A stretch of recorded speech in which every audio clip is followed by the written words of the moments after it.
Share మార్కెట్లో విజయం సాధించాలన్నారా? విజయవాడలోని విఎల్ ట్రేడింగ్ ఇన్స్టిట్యూట్తో ట్రేడింగ్ను ప్రొఫెషనల్గా నేర్చుకోండి. Online and offline classes available. Admissions open now. Welcome to day 27. అందరికీ నమస్కారం. ఈ రోజు మన టెక్నికల్ అనాలిసిస్ లో చాలా ముఖ్యమైన కాన్సెప్ట్ అయినటువంటి బౌన్స్ గురించి తెలుసుకోబోతున్నాం.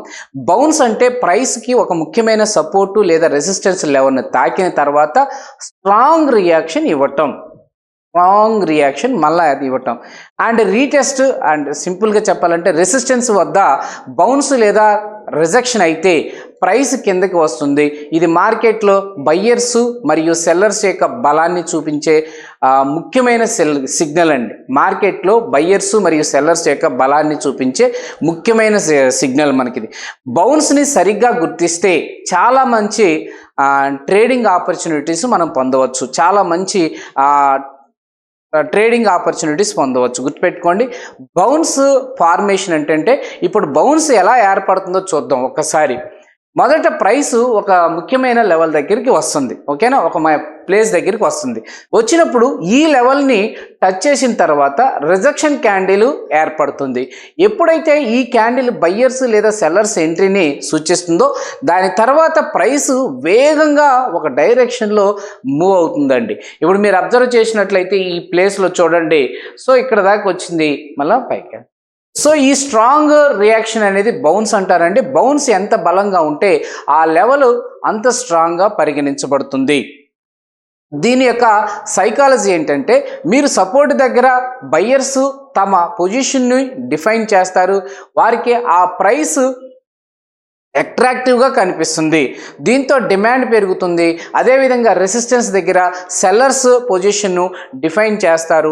వారికి ఆ ప్రైస్ ఎక్స్పెన్సివ్గా అనిపిస్తుంది, దీంతో సప్లై పెరుగుతుంది. బ్యాటిల్లో ఏమవుతుందంటే ఎవరు గెలుస్తారంటే దాని ఆధారంగా స్ట్రాంగ్ బౌన్స్ ఏర్పడుతుంది. అందుకే బౌన్స్ అనేది మార్కెట్ సెంటిమెంట్స్ని అర్థం చేసుకోవడానికి ఉపయోగించబడుతుంది. అండ్ దీంట్లో ఎప్పుడు ట్రేడింగ్ చేయాలా మీరు అర్థం చేసుకుంటే, దీంట్లో మనం ఎప్పుడు ట్రేడింగ్ ప్రైస్ సపోర్ట్ లేదా రెసిస్టెన్స్ని టచ్ చేయాలి. ఫస్ట్ టచ్ చేయాలి. మీరు ఏదైతే ఇక్కడ చూస్తున్నారో ఇక్కడ టచ్ చేయాలి. ఫస్ట్ ఆఫ్ ఆల్ టచ్ చేసిన వెంటనే ఎంట్రీ తీసుకోకూడదు. మొదట రిజెక్షన్ క్యాండిల్ కోసం వెయిట్ చేయాలి అండ్ కన్ఫర్మేషన్ వచ్చిన తర్వాత మాత్రమే ఎంట్రీ తీసుకోవాలి. సపోర్ట్ బౌన్స్ అయితే బై ఎంట్రీ తీసుకోవచ్చు అండ్ రెసిస్టెన్స్ రిజెక్షన్ అయితే సెల్ ఎంట్రీ తీసుకోవచ్చు అండి. సపోర్ట్ బౌన్స్ అయితే బై ఎంట్రీ, రెసిస్టెన్స్ రిజెక్షన్ అయితే సెల్ ఎంట్రీ తీసుకోవాలి. స్టాప్ లాస్ను లెవెల్స్కి కొంచెం అవతల ఉండాలా. టార్గెట్ కోసం ఆపోజిట్ జోను లేదా నెక్స్ట్ సపోర్టు లేదా రెసిస్టెన్స్ లెవెల్ని ఉపయోగించవచ్చు. మనం ఎప్పుడు కూడా టార్గెట్ అనేది ఆపోజిట్ జోన్ అండి, నెక్స్ట్ సపోర్టు లేదా రెసిస్టెంట్. రిస్క్ మేనేజ్మెంట్ ఎప్పుడు మనకి దీంట్లో ఉండాల్సిందే. అండ్ మీరు ఇలా ఏమన్నా బౌన్స్లో చూసి ట్రేడింగ్లో సక్సెస్ అయ్యి మీరు ఏదన్నా స్టాక్లో ఉన్నట్లయితే ఆ స్టాక్ పేరు మీరు రాయండి. అలానే మీకు దీంట్లో మీరు చెక్ చేయండి, డే ఫ్రేమ్ వాడండి. మీరు కంపల్సరీ ట్రేడింగ్ చేసే వాళ్ళకి ఏ ఫ్రేమ్ వాడాలో నేను చెప్తాను.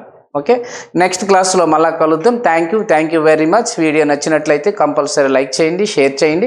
అలానే కింద టెలిగ్రామ్ ఛానల్ ఉంది, దాంట్లో జాయిన్ అవ్వండి. వాట్సాప్ కమ్యూనిటీ ఉంది, దాంట్లో జాయిన్ అవ్వండి.